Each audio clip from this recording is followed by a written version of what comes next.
The realm of frost. On December 11th, the cold felt different. It no longer carried just the quiet of winter, but a kind of warning. Even the fire in the hearth crackled carefully, as though afraid to burn too brightly. Miss Sofie woke early. The key on the table shimmered faintly, almost transparent now. But in this center burned a heart of fire.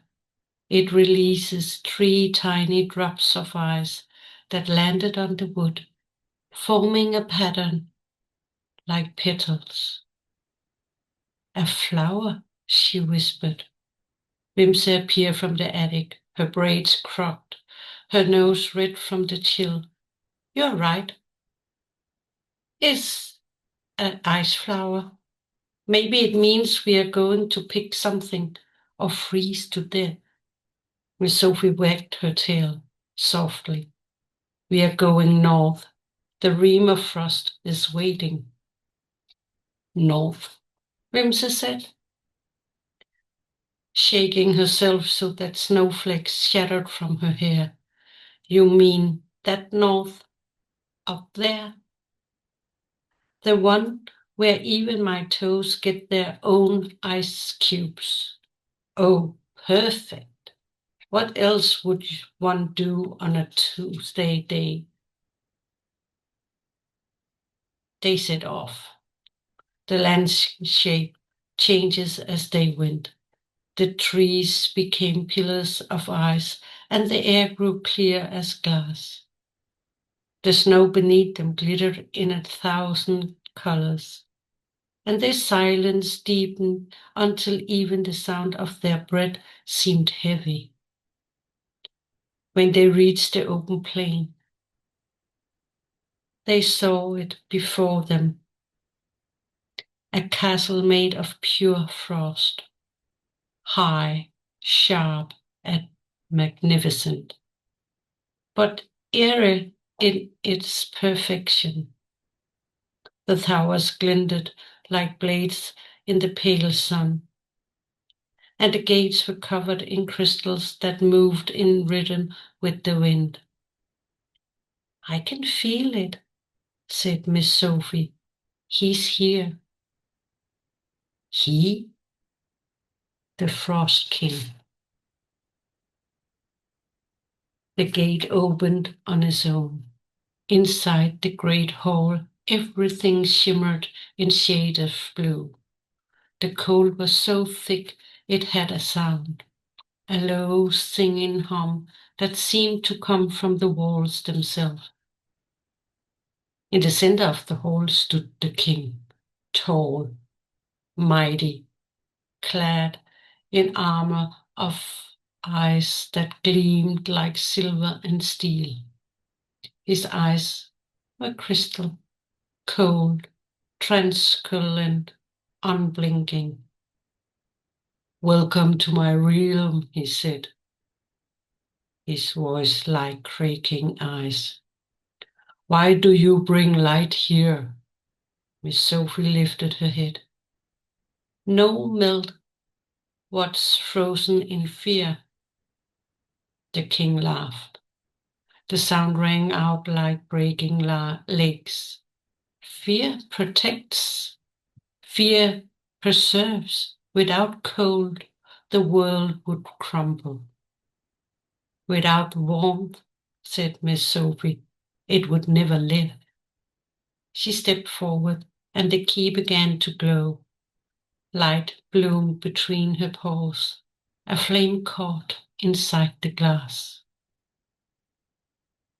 I'm not your enemy, she said calmly, but you're holding on to something that longs to be free. The king raised his hand. No one can melt what is mine. Then let's see, said Miss Sofie, her voice clear as a bell. She placed the small lamp, the one that held her in a flame, before him.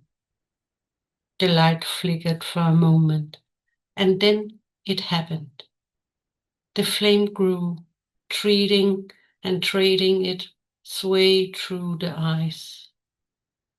A crack ran across his armor. First one, then many. It groaned, sighed, and melted, and beneath the layers of frost something else appeared, not cold, but warm. The king staggered back a step.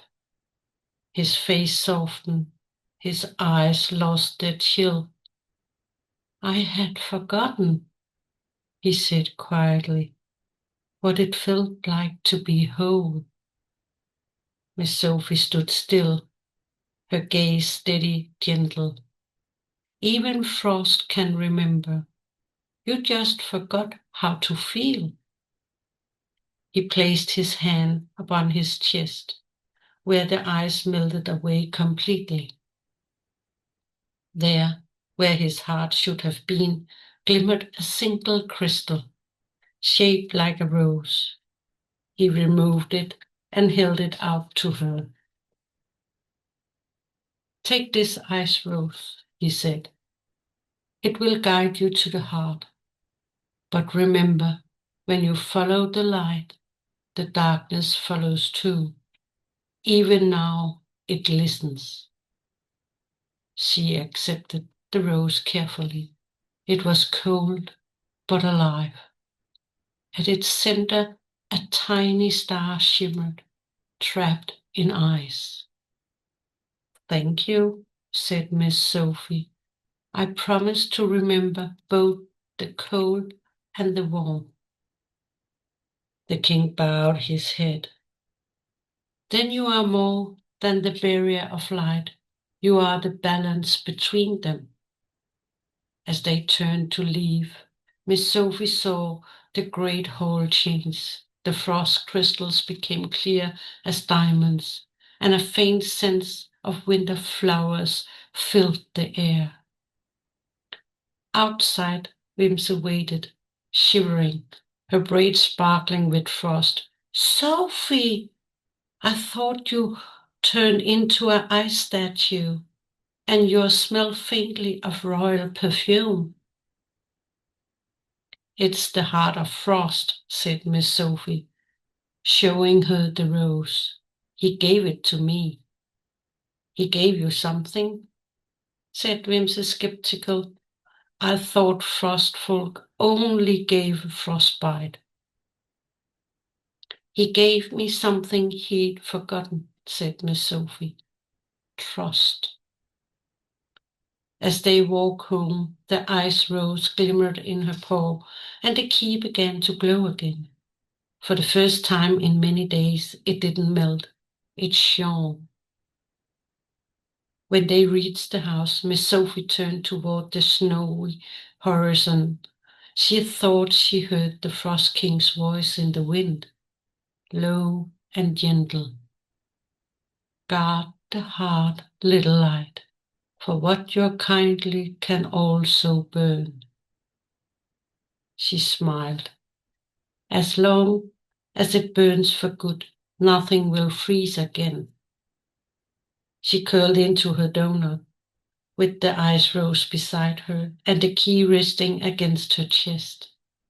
The fire dances softly in the heart, and outside, snow drifted quietly down.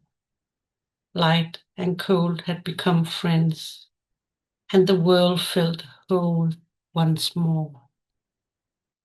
This was the end of the 11th of December. Come back tomorrow if you dare, and then you can hear about the winter of the heart. Merry Christmas.